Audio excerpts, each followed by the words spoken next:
여러분들 배달 앱 어떤 걸로 주문하세요?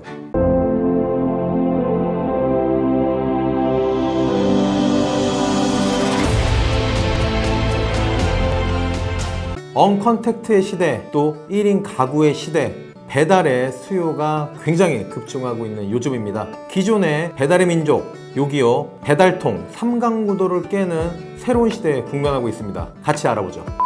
최근 배달의 민족, 요기요 배달통이 딜리버리 히어로라는 독일의 회사에 속하게 되었습니다. 정확히 말씀드리면 속할 예정이죠. 이는 배달에 관련된 앱의 99% 이상의 점유율을 선점했다라고 봐도 과언이 아닙니다. 실제 통계도 98%, 97% 등 95%가 넘는 점유율이 생길 거다라는 것이 전반적인 전망입니다. 그런데 이 독과점 시장을 깨고 최근에 배달 앱과 관련된 지각 변동이 일어나고 있습니다. 그 이유들 이제부터 알아보죠. 첫 번째, 쿠팡이츠입니다.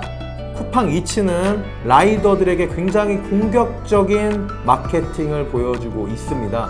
바로 배달비죠.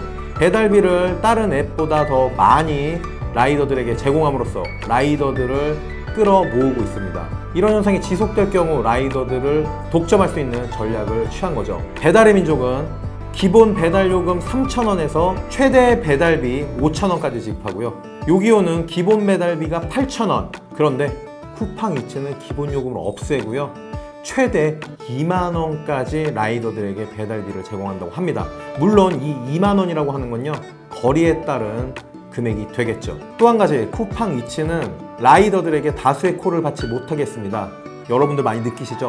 너무 늦게 오는 배달, 그리고 식은 음식을 배달해 올 경우, 이런 경우를 방지하기 위해서죠. 즉, 이러한 것들은 소비자들의 불만을 없애는 전략이 될 수 있죠. 이런 전략이 잘 통했는지 현재 쿠팡이츠는 배달 앱 3위를 차지하고 있습니다. 또 한 번 배달 앱의 지각 변동을 예상하는 거죠. 그리고 여러분 아시잖아요. 쿠팡하면 뭐죠? 로켓 배송, 로켓 와우, 로켓 프레시 등등 다양하게 배달에 관련된 특장점이 있습니다. 저는 개인적으로 한 번도 쿠팡에 대해서 어떤 컴플레인 같은 거를 걸어본 적도 없고요. 굉장히 만족도가 높습니다. 때문에 이 배달앱의 시장, 쿠팡이츠 또한 굉장히 기대가 됩니다. 이렇듯 쿠팡이츠가 현재 서울 전 지역, 그리고 나아가서 이제 경기도까지 시장 확장을 하고 있고요. 이것이 우리 대한민국 전 지역으로 확장이 될 경우 배달의 민족, 요기요 배달통, 그리고 이를 인수하려고 하고 있는 딜리버리 히어로에게 큰 경쟁 상대가 될 것이라는 건 자명하지 않을까라는 조심스러운 추측을 해봅니다. 두 번째, 위메프5입니다. 위메프5의 차별화된 전략은 바로 가맹점주들에게 착한 수수료를 제공하는 겁니다. 아주 쉽게 풀어드리면요, 건당 5%의 정률 수수료 혹은 주당 8,800원 부가세 포함된 가격으로 이용하는 정액 수수료, 이 두 가지 요금을 가맹점주들이 선택할 수 있게 하죠. 그리고 최근에는 이벤트 기간으로 해서 수수료 없이 이용할 수 있는 혜택까지도 준다고 합니다. 이런 공격적인 전략들이 먹히고 있다라는 것을 반증하는 이유가요, 초복 당일 위메프5는 작년 대비 10배 이상의 성과를 올렸다라고 하는 보고가 있습니다. 앞으로 쿠팡이츠 그리고 위메프5가 얼마큼 성장할 수 있고 선방할 수 있느냐에 따라서 이 배달앱의 판도가 바뀌어질 것으로 전망이 됩니다. 세 번째, 공공 배달앱입니다. 기억나시죠? 얼마 전에 경기도지사께서 소상공인들이 배달을 통한 괴롭힘을 당하면 안 된다라는 취지로 공공 배달앱을 만들자라고 했습니다. 하지만 IT 업계의 대다수의 사람들은 부정적인 시각을 보였습니다. 배달앱의 특징이 뭘까요? 바로 어떤 특정 시간대에 배달이 몰린다는 겁니다.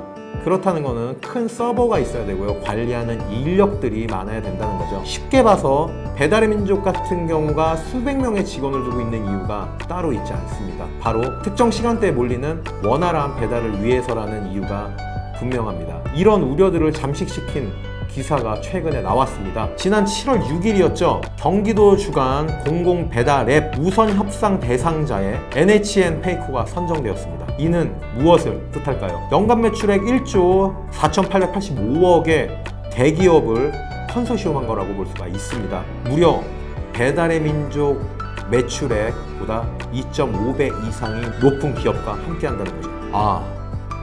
경기도는 계획이 다 있구나.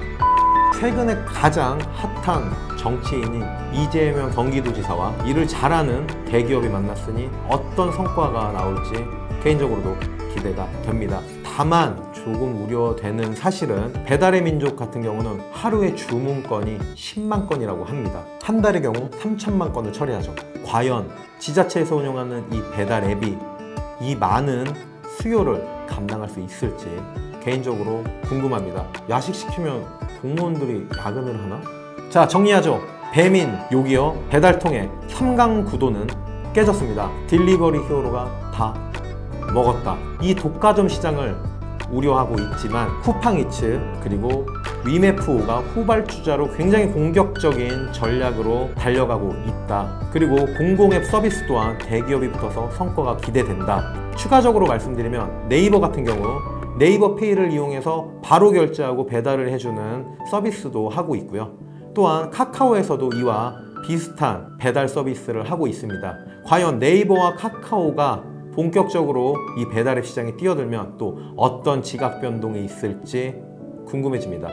어찌됐든 소비자인 우리들 취향에 맞고 조금 더 합리적인 가격으로 주문을 할 수 있지 않을까라는 기대를 하게 됩니다. 여러분들 기호에 맞는 배달앱들 충분히 잘 이용하시길 바랍니다. 다음 시간에 더 좋은 주제로 찾아뵙겠습니다. 감사합니다. 그리고 내용이 좋으셨으면 구독과 좋아요는 정말 우리에게 큰 힘이 됩니다. 감사합니다.